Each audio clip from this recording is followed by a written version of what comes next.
नमस्ते साथियों। गांव सरकार की अब पुनः श्रृंखला शुरू की जा रही है और जिसमें आपका स्वागत है। आपको जैसा कि विदित है कि लोकसभा चुनाव के कारण ये श्रृंखला एक तरह से स्थगित कर दी गई थी।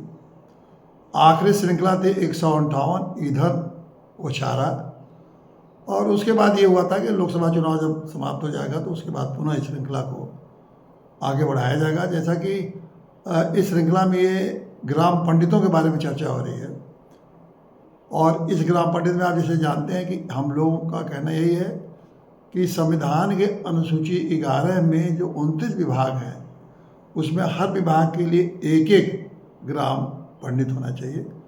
तो उसी तरह से 12वां जो अनुसूची का जो आइटम है, क्रम संख्या 12 पे दिया गया है ईंधन और चारे, तो उसी पे आखिरी चर्चा हुई थी। अब हम उस पर आगे चर्चा बढ़ाएंगे 13वां पे 14वां 15वां, ऐसे पूरे 29 विभाग में ग्राम पंडितों के बारे में हम चर्चा करेंगे। लेकिन ये बीच ऐसा नहीं है कि हम लोग जब ये श्रृंखला नहीं चल रही थी तो इस बीच में कोई अन्य काम नहीं हुआ। इस बीच में बड़ा महत्वपूर्ण ये काम हुआ कि यह देखने के लिए कि आखिर ये जो गांव पंचायतों के बारे में ये जो सांसद लोग गोद लिए हैं, इन गांवों की स्थिति क्या है, और वास्तव में इससे कुछ ग्राम पंचायतों का जो संविधान की जो मंशा है कि किस तरह से ग्राम पंचायत करेंगे, उसमें कुछ इन लोगों ने उसमें कुछ पूर्ति हो रही कि नहीं पूछी थी। तो इसी लक्ष्य को पूरा करने के लिए मैं खुद और भी हमारे साथियों के साथ मैं ये जो 5 गांव में मैं गया, ये देखने के लिए कि ये जो आदर्श ग्राम योजना है सांसदों ने द्वारा गोद लिए गांव, उनकी स्थिति कैसी है। सबसे पहले मैं गया ये प्रधानमंत्री नरेंद्र मोदी जी गांव बनारस में, फिर उसके बाद गया स्मृति ईरानी गांव अमेठी क्षेत्र में, फिर उसके बाद मैं गया राजनाथ सिंह के गांव जो लखनऊ में है, फिर अयोध्या में जो लल्लू सिंह के गांव गया, और उसके बाद हेमा मालिनी के गांव जो कि मथुरा में है वहाँ गया।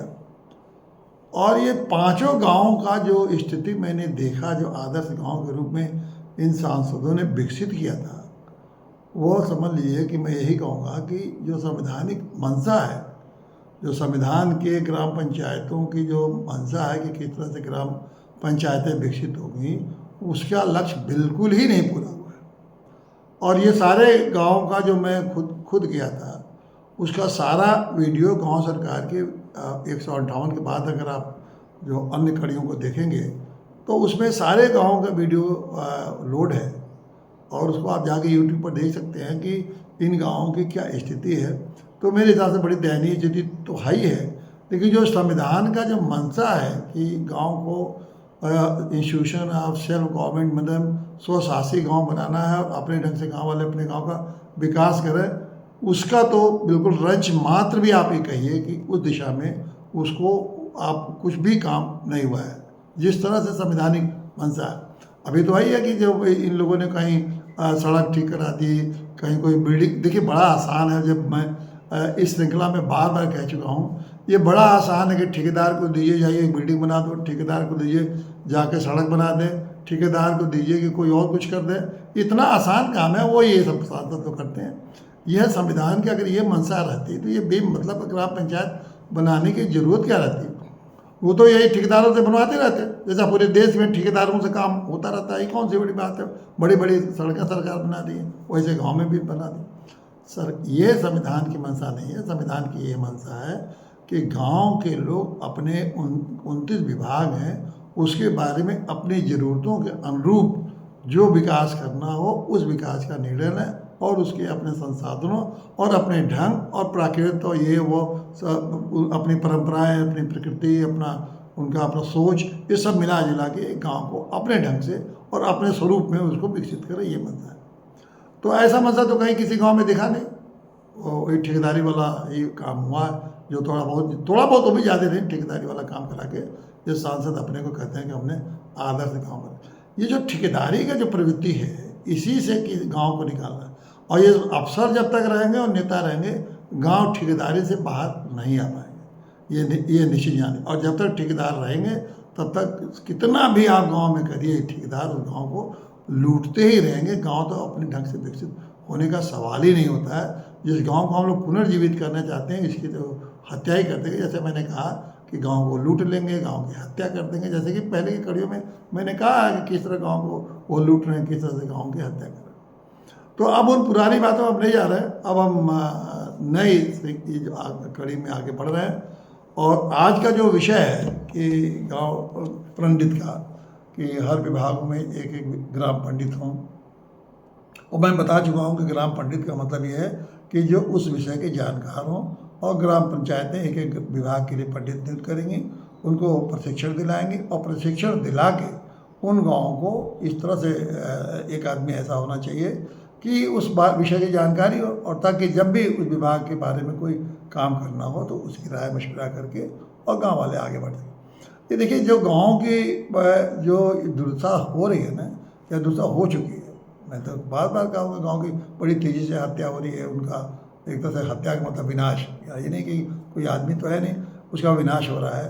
या गाँव का जिस तरह से लूटा जा रहा है, उसका मेरा ये मतलब यही है कि गाँव, इसका ये कारण एक बहुत बड़ा ये भी है कि गांव के लोगों को ज्ञान, जो गांव का अपना ज्ञान था, वो करीब करीब ख़त्म हो चुका है, करीब करीब ख़त्म हो चुका है। जो उनका पारंपरिक ज्ञान है वो तो उनके पास ऑलमोस्ट, ये आज़ादी के बाद जो गांव के विकास का जो मॉडल देश के नेताओं ने शुरू किया, उससे तो, क्योंकि उन्होंने गाँव पंचायतों को तो आज़ादी के बाद अधिकार दिया नहीं, तो 92 में आके दिया, 73 में संशोधन से। तो उस इतने ही बीच में गाँव का जो मॉडल था बहुत उसको नष्ट हो चुका था, और पारंपरिक ज्ञान भी उनका ख़त्म हो चुका था। उसके बाद जो इन्होंने पारंपरिक ज्ञान के बाद अगर ये करते कि गांव के लोगों को अगर आधुनिक ज्ञान ही, मान लीजिए आधुनिक पारंपरिक ज्ञान को तो स्वाहा करा ही दिया, आधुनिक ज्ञान को जो गांव के अनुरूप है उसको भी ज्ञान किसी की वहाँ प्रशिक्षित तो नहीं किया गांव में कि हर विषय के जानकार हो। तो इसीलिए ज्ञान के अभाव में ही गाँव ख़त्म होते जा रहे हैं, और बहुत जल्दी ही ख़त्म हो जाएंगे। हम तो बार बार कहते हैं कि अगर नहीं संभला गया तो ज़्यादा नहीं, 8-10 साल में गांव को आपको वो अपना स्वरूप भूल जाएंगे कि कभी गांव भी किस तरह के होते थे। वो नए ढंग के शहरी पूँछ, मैं कह चुका हूँ, वो शहरी पूँछ बन के रह जाएंगे। न शहर रहेंगे न गांव रहेंगे, बल्कि वो शहरों के पूँछ रहेंगे, और शहर व परजीवी होकर शहरों के काम करेंगे, और उन्हीं के पैसे से जिएंगे, उन्हीं के पैसे से मरेंगे। समझ लीजिए बस उन्हीं के लिए काम करते करते उनकी ज़िंदगी खत्म हो जाएगी। ये गांव की स्थिति अब बन चुकी है, काफ़ी बन चुकी है, और बहुत जल्दी वो भी एकदम पूरी की पूरी बन जाएगी। तो इसलिए मैं बार बार इसको चेतावनी देता हूँ, बार बार कह भी रहा हूँ, और बार बार उसके तरीके भी बता रहा हूँ, हर तरीके बता रहा हूँ, जो संभव है, जो मेरे मन में आता है वो बताता हूँ। मैं कोशिश करता हूँ कि अधिक से अधिक बातें आपके पास ला सकें, ताकि आपके अंदर विचार पैदा हो, आप खुद सोचें।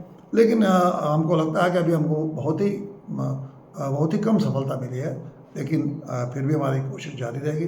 शायद कभी आपकी चेतना जागृत हो, क्योंकि जो अच्छी बातों के प्रति कभी इंसान की प्रवृत्ति है कि चेतना नहीं जागृत होती है, जितना कि निगेटिव बात होगी, मतलब जिससे कि उसको कुछ करना ना पड़े और आसानी से उसको कुछ मुफ्त में मिलता रहे।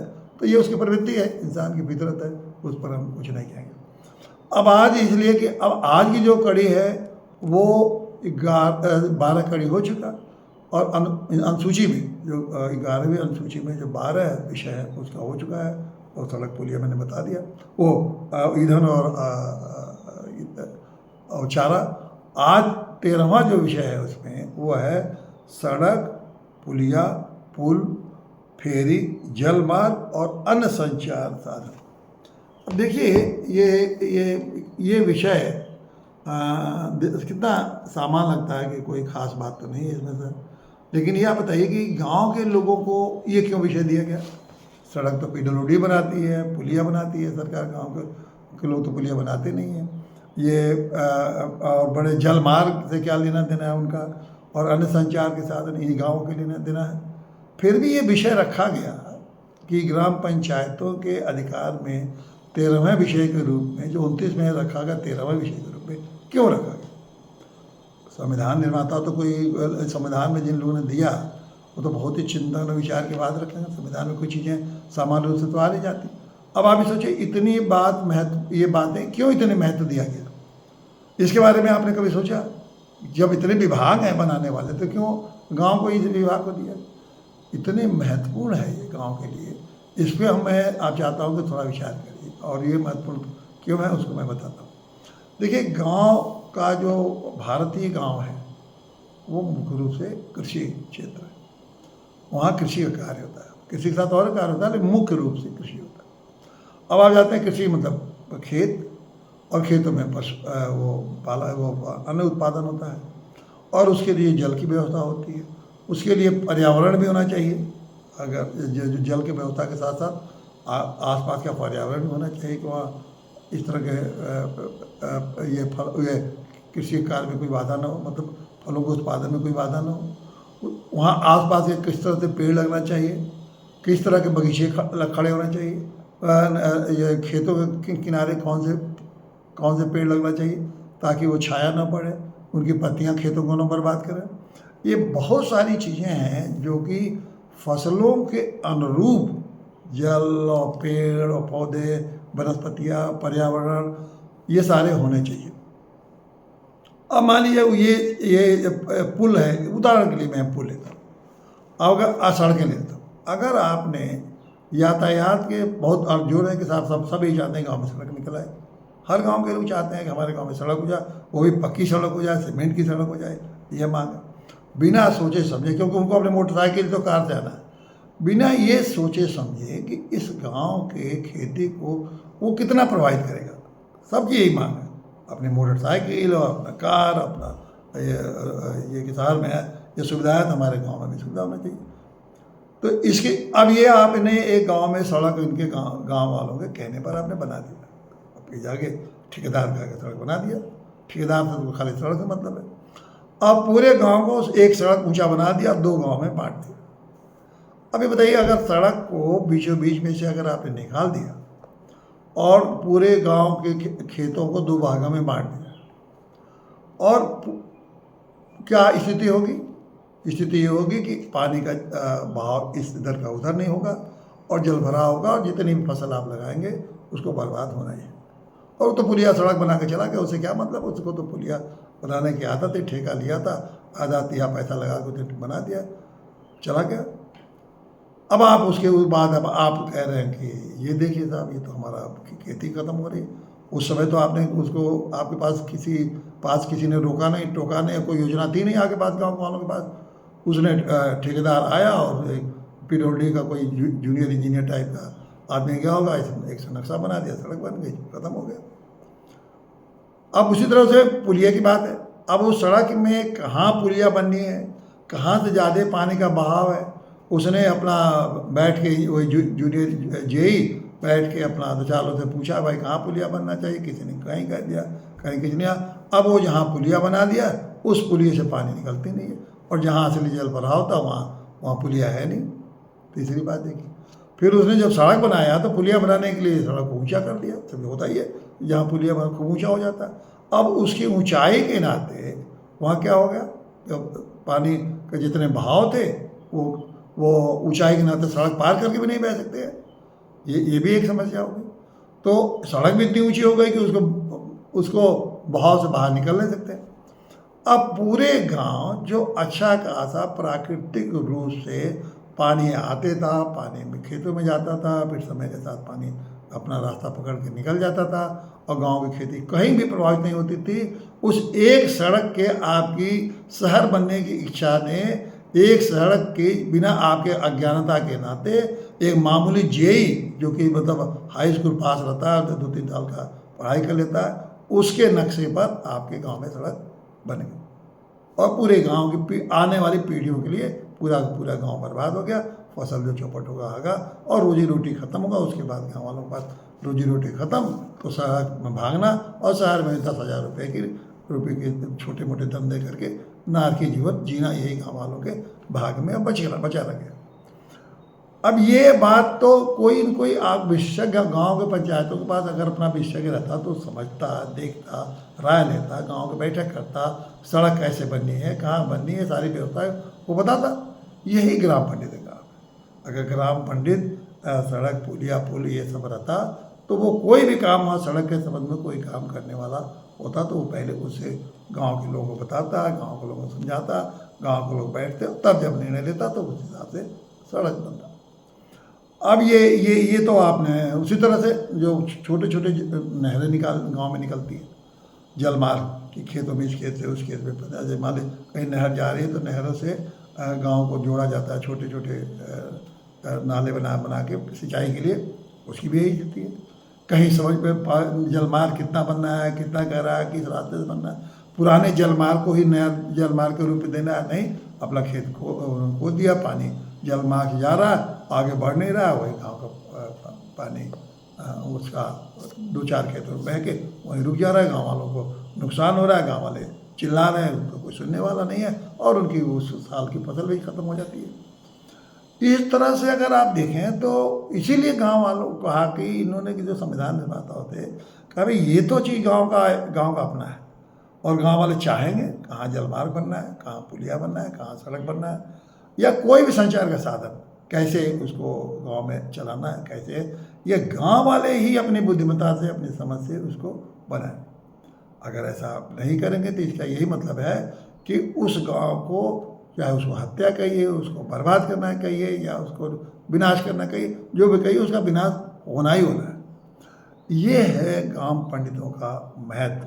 ग्राम पंडित रहता तो उसको अब जितनी समझ नहीं होती, और नहीं तो किसी विशेषज्ञ को बुला लेता, अच्छे एक विशेषज्ञ ग्राम पंचायत पैसा देती और उसे बुला के पूछता कि भाई हमें सड़क अगर बनवाना है, पुलिया बनवाना है, जलमार्ग निकलवाना है तो हम कैसे निकालेंगे।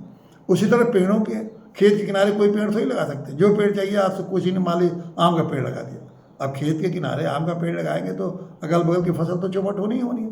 अब किसी ने ज़बरदस्ती मान ली, ग्राम पंचायत वालों ने मान ली चक्रोट के किनारे बड़े बड़े पेड़ लगा दिए, अब चक्रोट किनारे बगल में ही तो खेत है, अब चक्रोट बड़े बड़े पेड़ लगा दिए तो सारा उसका बगल खेत का तो नुकसान होगा ही, कैसे उसको भरपाई करेगा, कौन रोकेगा उसको। तो ये सारी चीज़ें ही ग्राम पंडित बता सकता है। इसीलिए मैंने आपसे कहा कि देखिए ये ग्राम पंडितों को गांव में हम इसलिए है कि जो गांव से लुप्त हो चुका है ज्ञान, पहले पारंपरिक ज्ञान था, लोगों के पास जानकारी थी, उसको तो देश आज़ाद हुआ, हमारे देश की आज़ादी के साथ ही ग्राम पंचायतों को स्थान न दे के, ग्राम पंचायतों को व्यवस्था न करके उसको आपने संविधान में नहीं बनाया, तो वो तो ज्ञान धीरे धीरे 92 तक आते आते पारंपरिक ज्ञान लगभग लुप्त आपने कर दिया। ठीक है, फिर जैसे मैंने कहा अरे भाई 75 जब आपने ग्राम पंचायतें बना दी तो वहाँ तो विशेषज्ञों को पैदा करने की कोई व्यवस्था बनाते, कोई व्यवस्था नहीं, क्यों? और विशेषज्ञ होने गाँव को विशेषज्ञ, वो जो क्लास 4 का एम्प्लॉय है, गाँव का ग्राम सेवक या ग्राम विकास अधिकारी अब तो इसको कहते हैं, और उससे नीचे वो वीडियो टाइप के लोग हैं जिनको कि खाली किसी तरह से नौकरी मिल गई है और उस नौकरी को है कोई उनकी कोई खास विशेषज्ञता नहीं है कि किस विषय की जानकार है, वो सरकारी फाइलों को देख के अपना काम गांव वालों से, वही 2-4 लोग से, गांव के जो ग्राम विकास अधिकारी है उसके 2-4 चमचे हैं और ग्राम पंचायत है और प्रधान जी लोगों को क्या है, उनको कौन सा उनसे हमें क्या अपेक्षा नहीं करना चाहिए। जब ये मंत्रियों से, अभी आप एक मंत्री का नहीं सुने हैं कि प्रधान केंद्र में मंत्री महिला बन गई है और उसको ये बोर्ड पर यह लिखने नहीं आ रहा था कि लड़कियों के बारे में कि लड़कियां लिखने नहीं आ रहा था कि बेटी बचाओ, ये लिखना था बेटी बचाओ, अब बेटी बचाओ वो केंद्र की मंत्री है और बेटी बचाओ बोर्ड पर नहीं लिख पाए, तो मंत्रियों से अपेक्षा आप करते हैं कि क्या हो, और मुख्यमंत्री से अपेक्षा करते हैं कि ये लोग बदला देंगे। ये मुख्यमंत्री भी जातिगत समीकरण बैठाने के लिए आजकल तो मुख्यमंत्री नियुक्त किए जा रहे हैं राज्यों में, योग्यता का मतलब है नहीं, कौन जाति समीकरण में उस प्रदेश में फिट हो रहा है तो उसके हिसाब से मुख्यमंत्री नियुक्त किया जा रहा है। तो ये सारी चीज़ें तो गांव वालों को, इनके भरोसे तो अब गांव को ये अगर छोड़ देंगे तो गांव तो ख़त्म हो जाएगा। हज़ारों साल, मैं ही कहता हूँ, हज़ारों साल से हमारे पूर्वजों ने जिन गाँव को बचा के रखा, जिन गांव के प्राकृतिक को, सौंदर्य को, जिसकी क्षमता को, जिस तरह से बड़े बड़े राजा महाराजा आए उनसे बचा के रखा, मुग़ल आए उनसे बचा के रखा, आक्रमक करने वाले लोग आए उनसे बचा के रखा, और वो गांव हमारे देश में जब आज़ाद हुआ वो उनके विनाश के कगार पर, विनाश रोज उनका विनाश होता जा रहा है। और ये हमारा कितना बड़ा दुर्भाग्य है। अगर आज़ादी के बाद किसी का, बाकी लोगों का तो खूब सौभाग्य खुला नेताओं का, अगर आज़ादी के बाद किसी का दुर्भाग्य आया तो हमारे देश के गांव हैं। और मैं और गांव के नाते इसलिए गांव है कि जो संविधान की व्यवस्था दी गई उसको आज तक लागू इसीलिए नहीं करते हैं कि नेता और अफसरों का फिर तो उनकी कमाई और उनका मौज खत्म हो जाएगा। तो गांव के, अच्छा तब तक गांव मर जाएंगे। और चाहते भी हैं कि गांव रहे ना, गांव ये शहर की पूंछ बन के, शहर के एक तरह से पैरासाइट बन के रहें, उनके मजदूर रहें, उनके मजदूर बन के रहें, उनकी सेवा करने के लिए रहें, उनकी ज़रूरतों को पूरा करने के लिए रहें। तो फिर भी मैं करूँगा कि अब इसी तरह से ये श्रृंखला अब निरंतर चलेगी। अब हर रविवार को 11 बजे आपको फेसबुक पर मिलेगा और यूट्यूब पर मिलेगा। अब आपको नियमित रूप से इसको आप, मैं समझता हूँ कि पुनः आप देखने का अवसर मिलेगा। और इस आंदोलन को आगे बढ़ाते रहिए। जितना जल्दी गांव सरकार स्थापित होंगे, मैं इस देश का भविष्य समझ लीजिए इसी में है। नहीं तो ये गांव तो बर्बाद हो गई, ये देश भी बर्बाद होगा। धन्यवाद साथी।